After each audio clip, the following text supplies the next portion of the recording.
Olá, olá, olá, minha gente. Meu nome é Alexandre, eu sou mestrando da Faculdade de Tecnologia da Unicamp e eu vou falar um pouquinho sobre o meu projeto de pesquisa, sobre o meu projeto que vai ser submetido à qualificação agora nesse mês de dezembro. Tá? O título do nosso projeto é esse, o Movimento do Software Livre e suas contribuições para a formação de redes de colaboração na educação, sob a orientação da professora doutora Thelma Aparecida de Souza Graças. O que nós vamos seguir aqui, a agenda dessa apresentação, né? Vamos fazer uma breve introdução, né?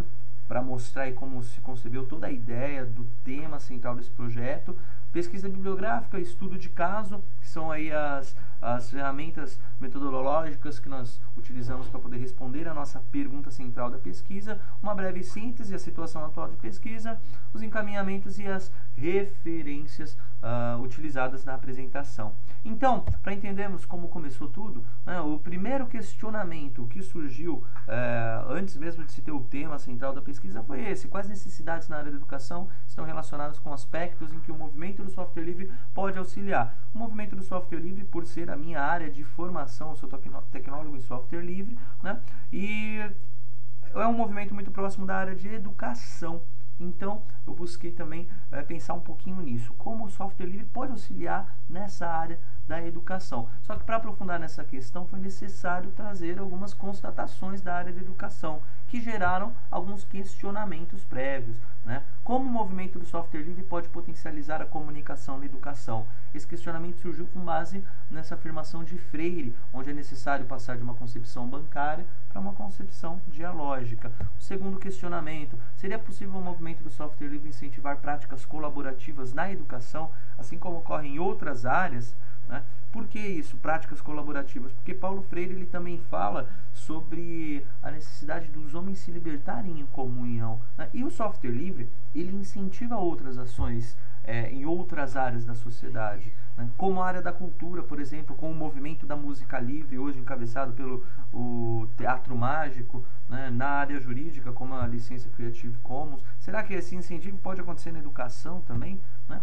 E um terceiro questionamento aí, já próximo da questão de redes de colaboração, né? Será que seria possível o movimento do software livre incentivar a criação de redes de colaboração na educação? Seguindo o exemplo das comunidades de desenvolvimento, esse questionamento surge com base na afirmação de Levy, né, de Pierre Levy, quando ele fala sobre a aprendizagem coletiva em rede. E as comunidades de software livre são grandes redes de colaboração, né? Aí, com base nesses questionamentos prévios, nós chegamos na delimitação do problema, no problema central da nossa pesquisa, né? Como o movimento do software livre ele pode contribuir para a formação de redes na educação, dando origem ao tema, né, do nosso projeto, o movimento do software livre e suas contribuições para a formação de redes na educação, ok? Então, já adentrando aí na pesquisa bibliográfica, né, que é uma das ferramentas utilizadas para responder a nossa pergunta, né, essa pesquisa ela se desenvolve em 4 sessões, né, o movimento do software livre em uma primeira sessão, redes de colaboração, educação e cybercultura e o movimento do software livre e a formação de redes de colaboração, que é uma espécie de síntese onde nós já tratamos a nossa as nossas primeiras hipóteses quanto ao projeto, né? Afinal, o que é um software livre, né? Richard Stallman ele utiliza uma comparação do software com um bolo. Ele compara o software a um bolo, né? Então imagina que o bolo ele tem uma receita, certo? Tem uma receita de bolo que é um conjunto de instruções para que as pessoas interpretem, né, e possam preparar um bolo. O software ele também possui uma receita, o que nós chamamos de código-fonte, que são instruções para que o computador possa interpretar, ok? Então, o software ele também possui essa receita que nós chamamos de código-fonte.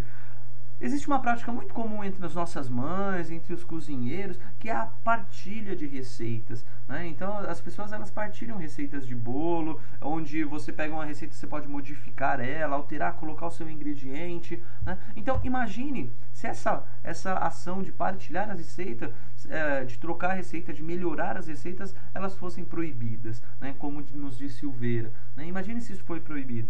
O que acontece é que na área de software, aconteceu essa proibição, né? Quando a gente fala em software proprietário, é um software em que você não tem essa liberdade de partilhar o código-fonte dele, né? Já no software livre, não. O software livre ele é um software em que é permitido você partilhar o código-fonte, você estudar o código-fonte, você melhorar esse código-fonte. Então, isso é um software livre, é um software que permite essa liberdade e essa partilha, tá? Só que para que fosse possível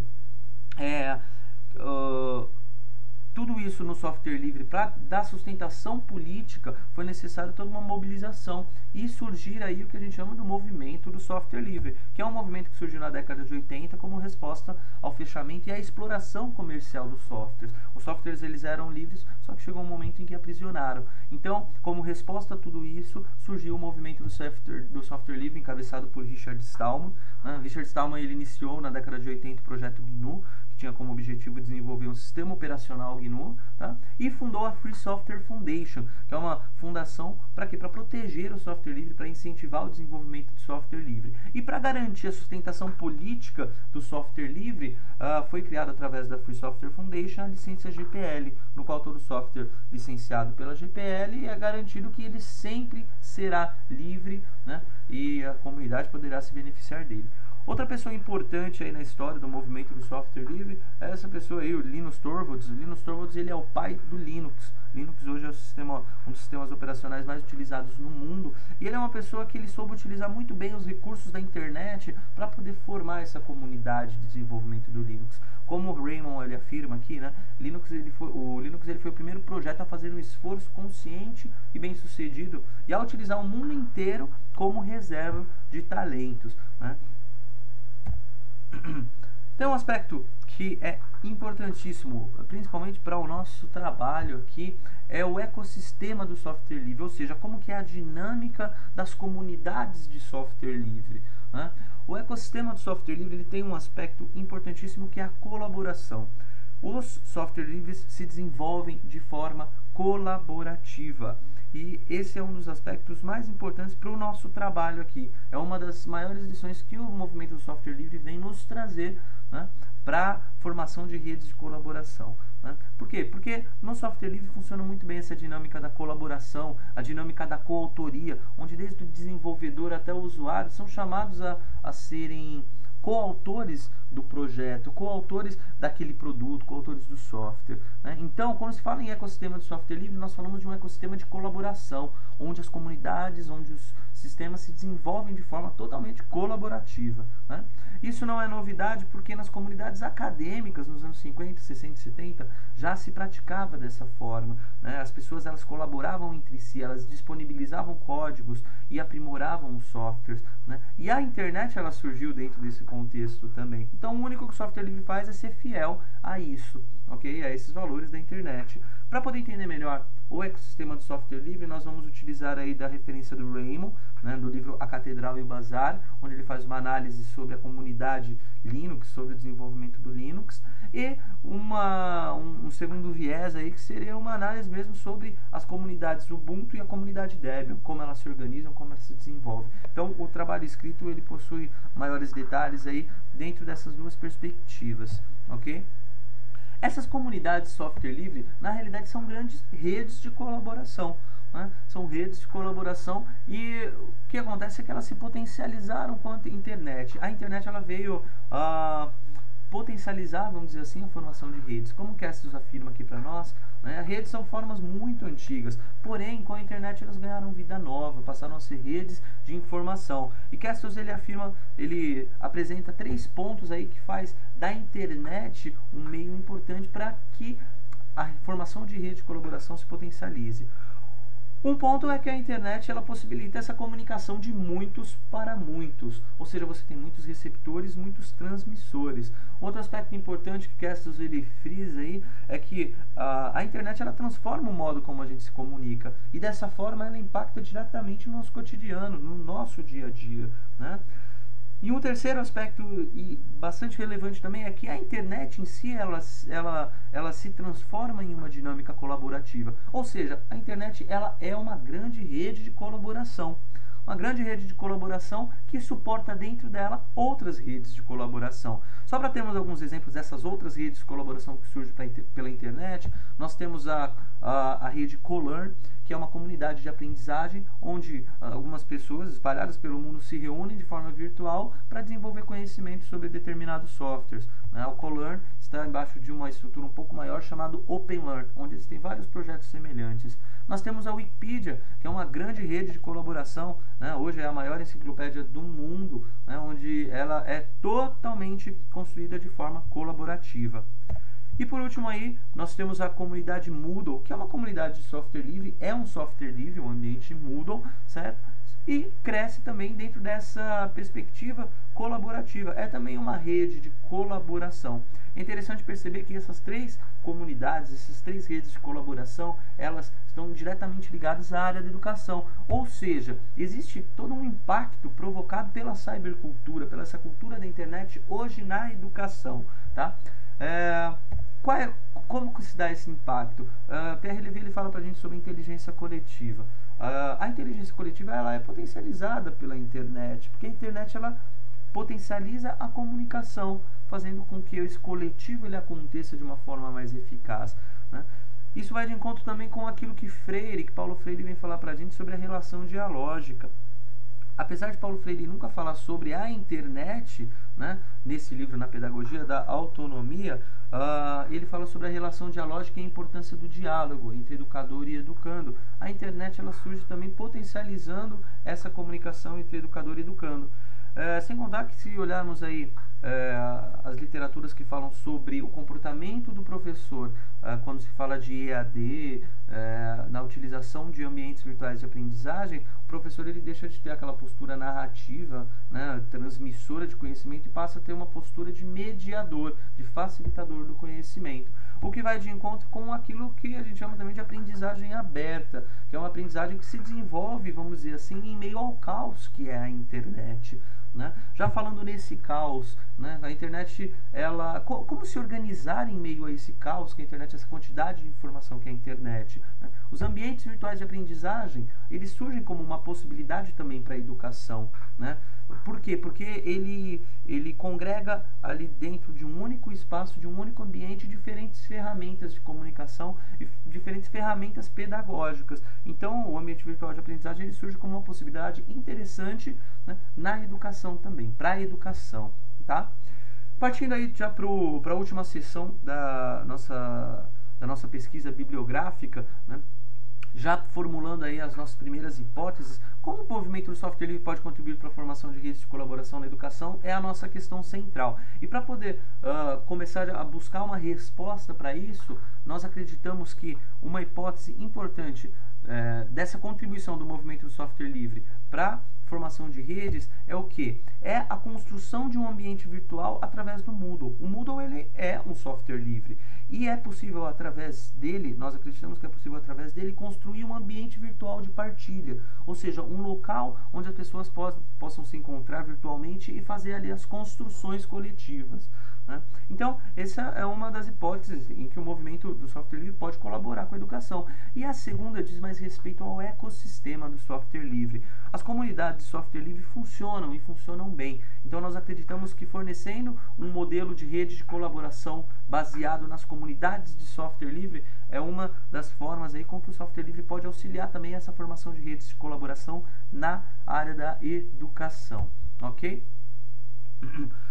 Quanto à nossa primeira afirmação, nossa primeira hipótese ali, o Moodle, ele é um ambiente em que a concepção dele já foi pensada, pensando assim, no ensino, numa pedagogia socioconstrucionista, onde as pessoas possam construir o conhecimento através da relação social. E esse pensamento, essa filosofia que se faz presente desde a gênese do Moodle, ela reflete diretamente nas ferramentas que esse ambiente possui. Então o Moodle hoje ele possui ferramentas de chat, de videoconferência, que são ferramentas de comunicação síncrona, ele possui e-mail, blog, fórum, então são possibilidades de comunicação assíncrona que rompem aí a barreira do tempo, né?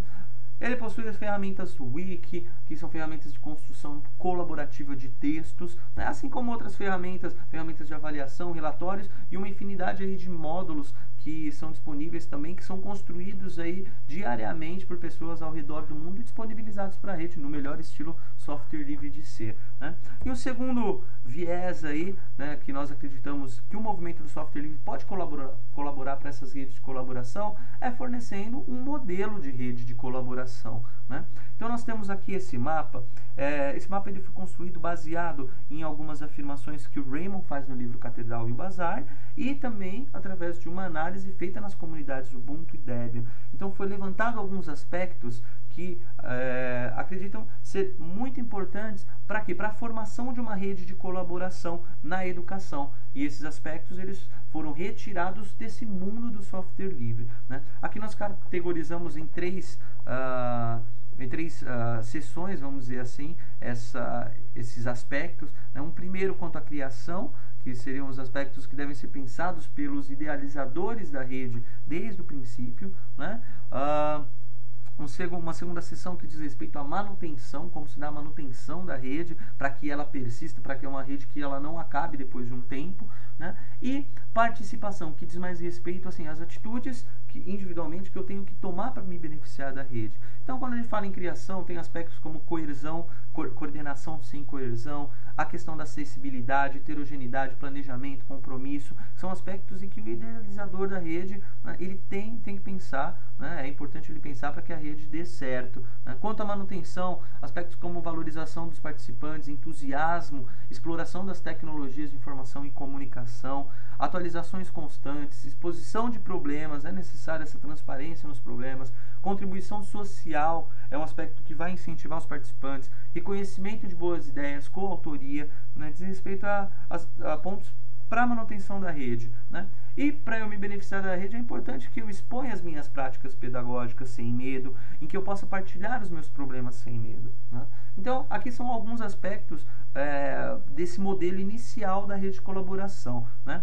E o que nos faz acreditar que isso pode dar certo, né? É porque existem esses aspectos, alguns desses aspectos, eles vão totalmente de encontro com aquilo que Paulo Freire, com aquilo que Pierre Levy e outros autores nos falam sobre necessidades na educação, sobre pontos importantes da educação, né? Então nós temos aqui, por exemplo, pontos como valoração dos participantes, reconhecimento de boas ideias e coautoria, que vem totalmente de encontro com aquilo que Paulo Freire nos fala na pedagogia do oprimido, quanto à relação dialógica, a importância da relação dialógica. Da mesma forma que nós temos aspectos como atualizações constantes, a exploração das TICs, que Levy aponta como sendo fundamentais para quê? Para a formação da inteligência coletiva. Então isso nos faz acreditar que esses aspectos eles podem sim serem, vamos dizer assim, extraídos da comunidade software livre e aplicados na formação de redes de colaboração na educação, tá? Só que para poder colocar tudo isso à prova e aperfeiçoar esse modelo, nós desenvolvemos um estudo de caso, né, com esse nome, que foi um curso de formação, o Ambiente Moodle como apoio ao ensino presencial, novos tempos e novas tecnologias, onde esse curso ele foi aplicado para professores, para educadores do Colégio Dom Bosco de Americana, né, para 12 educadores. A metodologia que compõe esse estudo de caso, né, o curso ele contém 10 aulas presenciais, mais 5 aulas presenciais. Então, semanalmente haviam algumas leituras para esses participantes fazerem, né, todos os sábados de manhã aulas presenciais e quinzenalmente as aulas virtuais, tá? E esse curso ele se desenvolveu ali do dia 9 de outubro até o dia 11 de dezembro. E qual que foi aí o conteúdo programático? Nós buscamos abordar nesse conteúdo programático, claro, esse conteúdo ele se encontra com maiores detalhes no trabalho escrito, tá? Mas nós buscamos trabalhar a questão teórica das redes de colaboração, da inteligência coletiva e as tecnologias de informação e comunicação, né, justamente para poder mostrar o potencial de uma rede de colaboração nas práticas cotidianas e nas práticas pedagógicas. Falamos sobre ambientes virtuais de aprendizagem, mais especificamente um treinamento técnico quanto à utilização do ambiente Moodle, como criar curso, como gerenciar curso, disponibilizar material, né? Qual o potencial pedagógico dos softwares, potencial pedagógico do chat, da wiki, de outras ferramentas de comunicação, né? Como pensar esse potencial pedagógico dessas ferramentas. Discutimos sobre avaliação em ambientes virtuais, né? Falamos também sobre a transdisciplinaridade, a importância de conectar as disciplinas, né, para que aconteça aquela aprendizagem situada mesmo, né, em que o aluno dê sentido para tudo isso, tá? Então esse foi o conteúdo programático. E a dinâmica do curso, talvez o ponto mais importante do estudo de caso, porque é onde a gente colocou em prática aqueles aspectos apresentados no nosso modelo de rede de colaboração, né? Então, para colocar aqueles aspectos à prova, vamos dizer assim, nós buscamos apresentar aos participantes casos de sucesso na educação e no movimento do software livre. Então, redes de colaboração que deram certo dentro do movimento do software livre e na área da educação. Nós buscamos incentivar essas construções coletivas no Moodle, justamente para experimentar esse potencial do Moodle mediando redes de colaboração, né? Buscamos refletir acerca das práticas cotidianas, né? Fazer o participante pensar em que a colaboração, uma rede de colaboração, poderia auxiliar ele nas práticas diárias. Assim como nós buscamos também pautar problemas comuns deles, né? Trazer problemas comuns que eles se interessassem em discutir e que essa inteligência coletiva ela pudesse buscar soluções para esses problemas. Okay? Essa foi a dinâmica do curso, basicamente esse foi o estudo de caso. Então, só para a gente entender aí, revisar, fazer uma síntese do nosso projeto, a problemática dele: como o movimento do software livre pode auxiliar na formação de redes de colaboração na educação. Para responder a nossa pergunta, nós nos baseamos em duas propostas: uma pesquisa bibliográfica para aprofundar os temas, buscar aí um embasamento teórico justamente referente à pergunta e os aspectos abordados, né? Um estudo de caso justamente para poder colocar aí de forma prática esses aspectos que foram levantados na pesquisa bibliográfica. E com base nisso nós alcançamos alguns resultados, buscamos chegar a algumas conclusões para poder, enfim, alcançar a resposta da nossa pergunta como um todo. Ok? Agora, qual é o momento atual da nossa pesquisa, né? Em qual momento da pesquisa nós nos encontramos? Atualmente nós estamos aí já na prévia dos resultados, né? O que acontece, nós estamos na análise de dados, né? Então nós estamos aí analisando os dados coletados no estudo de caso, né? Buscando analisar, claro, esses dados sempre à luz das referências bibliográficas e refazendo essas referências bibliográficas.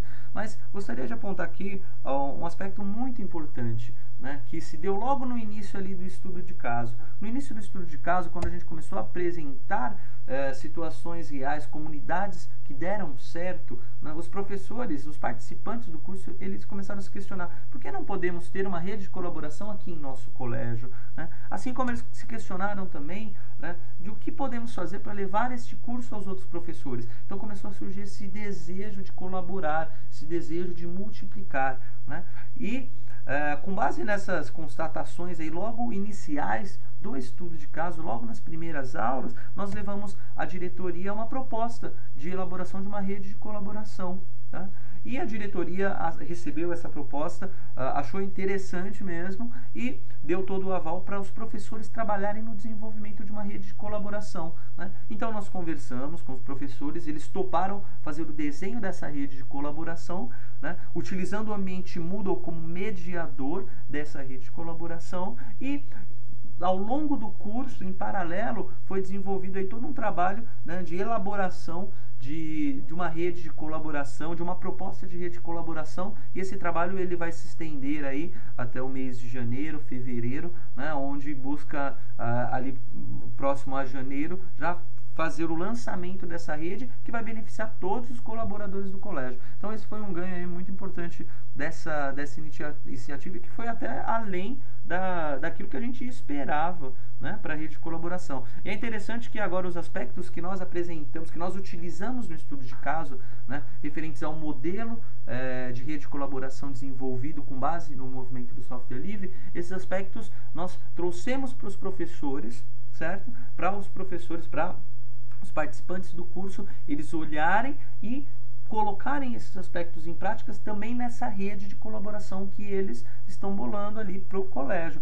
Isso é interessante por quê? Porque nós temos mais olhares sobre esse modelo de colaboração, o que faz com que a gente possa aprimorar ele de uma forma até mais precisa aí, ok? Para finalizar a pesquisa, existem alguns encaminhamentos que precisam ser dados, né? O primeiro deles é aprofundar ainda mais sobre redes de colaboração. Nós acreditamos que a parte, né, principalmente a parte teórica sobre redes de colaboração, ela pode ser melhor aprofundada, assim como também a parte de pesquisa qualitativa, né? Dá para melhorar ainda aquilo que está por aí, né? Queremos aperfeiçoar o modelo de rede de colaboração, como já falamos, através tanto das pesquisas bibliográficas quanto o estudo de caso, né, para poder ter aí uma contribuição mais eficaz, né, quanto ao projeto. E por fim, claro, concluir a análise de dados que já foi iniciada, né? Aí, concluindo todos esses encaminhamentos, teremos o final da nossa pesquisa, ok? Temos aqui as nossas referências utilizadas no projeto. E o projeto é isso, então. Muito obrigado, um grande abraço, até mais, tchau!